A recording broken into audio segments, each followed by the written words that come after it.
Are you gonna run for president?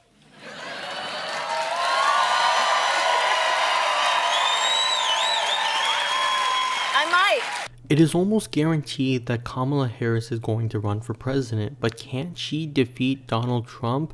Well, today we're going to be doing an election prediction matchup between Kamala Harris and Donald Trump. And if you're just interested in seeing the election prediction matchup, then you guys can skip to this timestamp currently on screen, and that will take you to the election prediction portion of this video. But first thing we're actually going to talk about is the strengths and weaknesses of Kamala Harris as a candidate. And the first thing is the strengths of Kamala Harris. And we're going to be analyzing it through 538's 5 corners of the 2020 Democratic primary. 538 has divided the Democratic primary into 5 different groups: party loyalists, the left, millennials and friends, black voters, and Hispanic voters, sometimes in combination with Asian voters. And they've given Kamala Harris probably one of the best scores out of any potential candidate. Kamala Harris has a #1 rating for African Americans. She has a very strong rating for Hispanic/Asian voters. She has a very strong rating for party loyalists. And she has a decent rating for millennials and the left. So overall, they make Kamala Harris look like the most likely candidate to win the Democratic nomination. And that's likely because Kamala Harris has a lot of media support, particularly from CNN and maybe 538. For instance, Kamala Harris just 1 month prior was ranked the #1 candidate to win the Democratic nomination by CNN. And so this is just very important to mention because Kamala Harris definitely has support from some more establishment types. And so that's going to work out for her. She's part African American and part Asian American.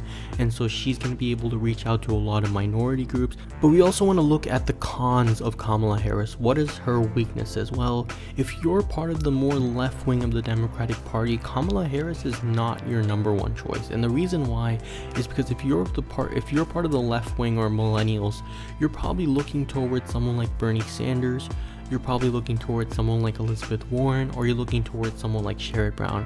And those seem to be the top 3 choices of millennials and the left wing of the Democratic Party. And so Kamala Harris is slightly out of those left wing individuals, and so that may be a problem for her. But the biggest issue she's going to face in the Democratic primary is her past as a prosecutor. And the thing is, if you're going to run for president as a progressive, you know, your history as a prosecutor matters significantly, especially because progressives take a much lighter view on crime, and that the idea that you would work for the state government and prosecute individuals is something that many progressives think is unreasonable, that you can't be a presidential candidate if you were a former prosecutor.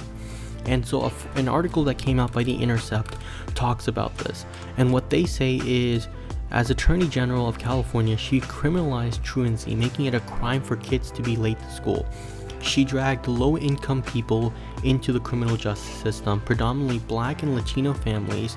She overlooked the misconduct of her prosecutors. She defended California's choice to deny sexual reassignment surgery to a trans inmate. And she even failed to prosecute some big banks, and that's going to be something that really bites her in the Democratic primary.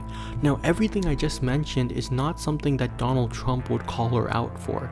Everything I just mentioned is what other Democrats would call Kamala Harris out for, because Donald Trump could give a crap about Kamala Harris being a real progressive. What Donald Trump cares about is trying to win re-election, but for Democrats, they're going to put this purity test on Kamala Harris, and she certainly has some problems. Now, don't get me wrong, Kamala Harris is a progressive, and she did tons of progressive things as a prosecutor, and so we'll see what happens with that, but that's probably one of her weaknesses as to her candidacy. Overall, Kamala Harris is well positioned to take on Donald Trump. So let's see what would happen in a potential matchup between Kamala Harris and Donald Trump. So let's go ahead and fill in these safe Democratic states that are likely going to be for the Democratic candidate, which is Kamala Harris. She's also going to win Hawaii here, Illinois, New York, and Vermont. Let's go ahead and also quickly fill in the safe Republican states. So all these Midwestern states will likely remain in Trump's column from 2016, and these are the more conservative leaning states. And we're also going to give Texas and Alaska here to Donald Trump. what are we missing? Let's go. Oh yeah, South Carolina and Utah. So let's go ahead and just look at how much we have right now. Harris has 182 to Donald Trump's 164. So where is Kamala Harris going to pick up some states? Well, she's likely going to win Colorado, and Colorado, New Mexico, and let's actually make New Mexico safe. So 1 second. Let's make New Mexico safe, and I actually think Colorado is going to be very safe in this election as well. But she's also likely to pick up Nevada and Virginia. And so that puts her at 215, but where will Donald Trump pick up? Well, he'll probably still end up winning Arizona, Georgia, North Carolina, and regarding Florida and Ohio, Trump-backed candidates won there in 2018, which was a Democratic wave year, and I think Kamala Harris just won't be able to pull it off in those two states. But for Donald Trump, I think he can also pick up the 2nd Congressional District in Maine, while Kamala Harris will get the rest of Maine. And so here we are at 218 to 254 for Donald Trump. The rest of these states here, guys, is going to go into Kamala Harris's column. The reason why is Kamala Harris has a unique opportunity to increase African American turnout and get African American turnout to Obama levels. And if she can do that, she can win the Rust Belt just by turnout, and she doesn't need to win over any white working class voters. And so she's going to be able to win the presidency and defeat Donald Trump by 284 to 254. And that's going to wrap up this video, guys. Thank you guys so much for watching. Make sure you guys leave a like, comment, and subscribe. And see you guys next time. Bye.